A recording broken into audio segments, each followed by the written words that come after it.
নমস্কার। রাম রাম ভাই সারেয়ানু। চলো, রাম রাম। আজকের আমাদের টপিক হচ্ছে হ্যাশট্যাগ বয়কট মালদ্বীপ।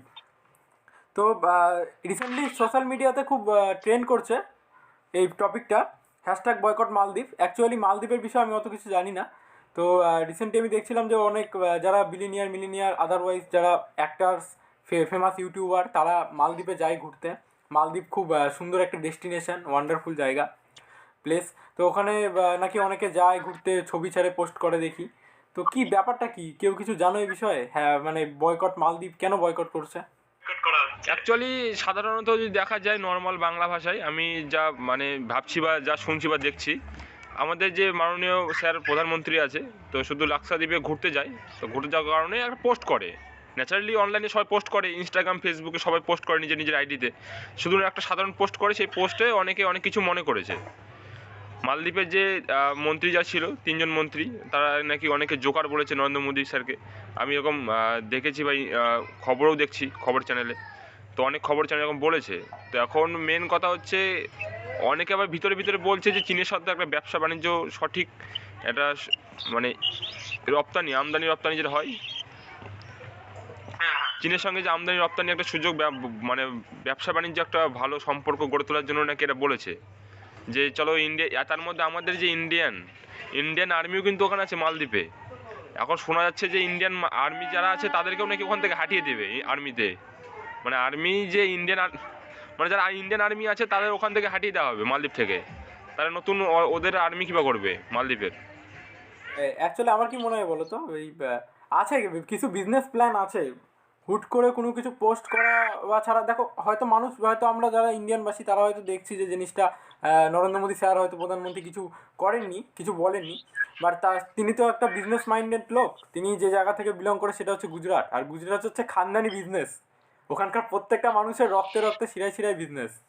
তো অ্যাকচুয়ালি মনে হয় যে দেখছে যে আমাদের ইন্ডিয়ার বেশিরভাগ পর্যটকরা যারা আছে তারা মালদ্বীপেই ট্যুর করছে, এবং সেই ট্যুরে ওখানকার মালদ্বীপের যে মানে আমাদের টাকাগুলা ওইদিকে বেশি কিন্তু যাচ্ছে। আমাদের যে কারেন্সি আছে ওইদিকে কিন্তু পর্যটক থেকে বেশি ইনকাম করে ওরা মালদ্বীপ। মানে যেটুকুন আমি রিসার্চ করে ইনফরমেশন পেয়েছি। তো হ্যাঁ, পর্যটক থেকেও অনেক যায়। তো দেখছে আমাদের শহর, আমাদের দেশের ভিতরে একটা সুন্দর জায়গা আছে লাক্ষাদ্বীপ। তো সেই জায়গাটাও ঘোরো, মালদ্বীপ যাও সেটা বড় কথা না, কিন্তু লাক্ষাদ্বীপটাও সেটার থেকে কম না। সেটাও টক্কর দেওয়ার মতনই জায়গা। টক্কর কেন, আমি বলবো ডেফিনেটলি দারুণ জায়গা, ওয়ান্ডারফুল।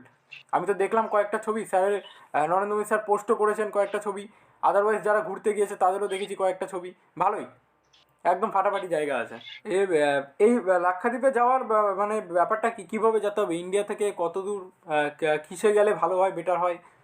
আমরা মনে করো কেউ যদি এখন ট্যুর প্ল্যান করছে, সেই সময় একটা খুব সুন্দর ওয়েদার আছে, বাড়ির থেকে ছুটি ছাটাও পাচ্ছে বছরের শুরুতে, জানুয়ারি ফেব্রুয়ারি মাস, কেউ হয়তো ছুটি নিয়ে যাওয়ার ইচ্ছা বা টার্গেট আছে, তো কীরকম কী যাবে, কীভাবে কী করবে, এনি আইডিয়া?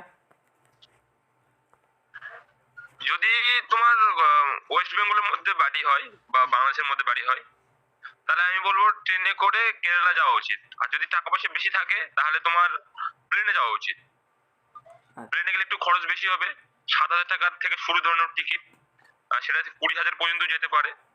সেখানে তোমাকে যে তুমি কেরালার যে কোচি বন্দর আছে, কোচি বন্দর থেকে আবার তোমাকে নতুন প্লেন ধরতে লাগবে যদি টাকা পয়সা বেশি থাকে। আর যদি না থাকে তাহলে জাহাজে যেতে হবে। মোটামুটি যদি তুমি জাহাজে যাও, মোটামুটি 430 কিলোমিটার হবে প্রায়।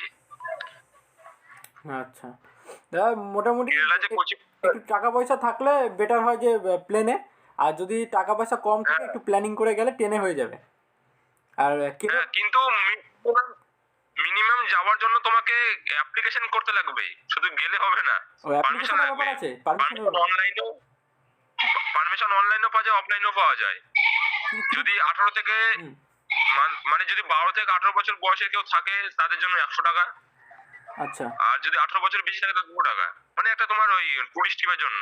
ট্যুরিস্ট ভিসার জন্য, হ্যাঁ অ্যাকচুয়ালি ওটার জন্যই তো হ্যাঁ। মালদ্বীপ বেশি টাকা ইনকাম করতো, ওই রকম সিস্টেমে কিছু আছে।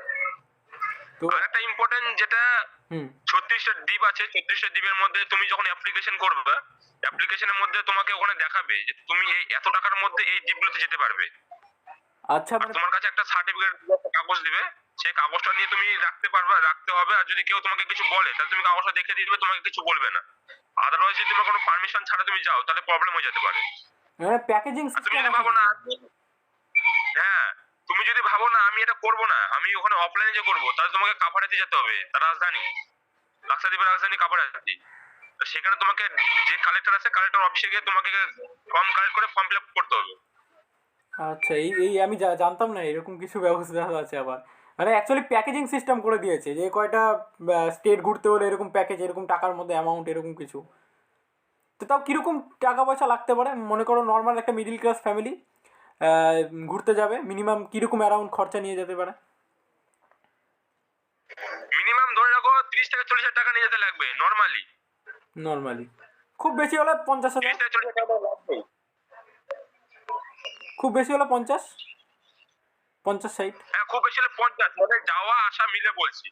এটা তো ভালো জায়গা ভাই। আমি মালদ্বীপে যাবো ঠিক আছে, পরের কথা। বাড়ির সামনে ইন্ডিয়া, আমার ঘরের এখানে আছে জিনিস। 40-50 হাজার টাকা তো হামেশাই কত জায়গায় খরচ করে দিচ্ছে। তো যাদের অ্যাকচুয়ালি ঘোরার প্ল্যান আছে, আমাদের বলছি না ভাই, 30-40 আমাদের বিশাল বড় ব্যাপার। আমরা ভিডিওটা ভিউয়ার্সদের বানাচ্ছি, ভিউয়ার্সরা দেখবে। যাদের অ্যাকচুয়ালি যাওয়ার ইচ্ছা, ভাই 40-50 রেডি করো, বাড়াই পড়ো, লাক্ষাদ্বীপ ঘুরে আসো। বলো।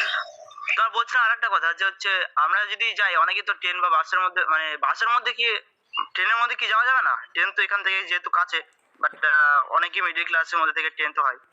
হ্যাঁ, তরুণদা তো বললো ট্রেনে যাওয়া বেটারই। মানে যাদের কাছে খুব একটা অ্যামাউন্ট নাই, যারা প্লেনে যাওয়া অ্যাফোর্ড করতে পারবে না বাট ঘোরার ইচ্ছা আছে, ট্রেন ইনাফ। আগের থেকে অত টিকিট করে রাখতে হবে, তাই না তরুণ? আগের থেকে টিকিটের কোনো ব্যবস্থা আছে না রিসেন্ট টিকিট করা যাবে? টিকিট করে রাখতে হবে অনলাইনে। আর মেন কথা, ওটা তো সমুদ্র পথ, তোমাকে ট্রেন ওই কেরালা পর্যন্ত যাবে। আচ্ছা আচ্ছা, মানে ওটা দ্বীপ অ্যাকচুয়ালি। তারপর কি আমাদেরকে স্টিমারে যেতে হবে? কেরালা থেকে তোমাকে জাহাজে যেতে হবে, না হলে প্লেনে যেতে হবে, বাস, নাহলে হেলিকপ্টারে।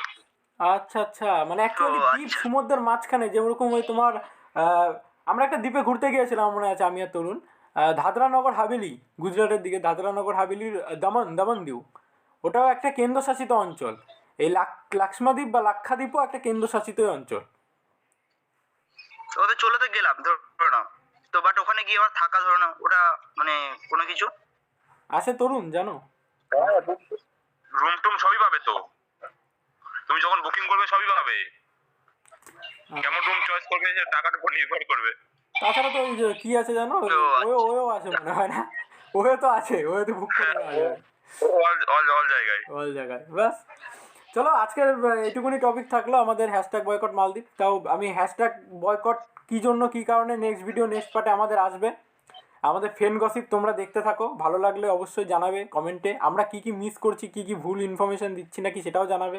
আমরা যেসব ইনফরমেশান জানি না, তোমরা কমেন্টের মাধ্যমে সেগুলোকে জানাও। অ্যান্ড আমাদেরকে সাপোর্ট করো, দেখতে থাকো ফেন গসিপ। ওয়েলকাম টু ফেন গসিপ অ্যান্ড জয় হিন্দ।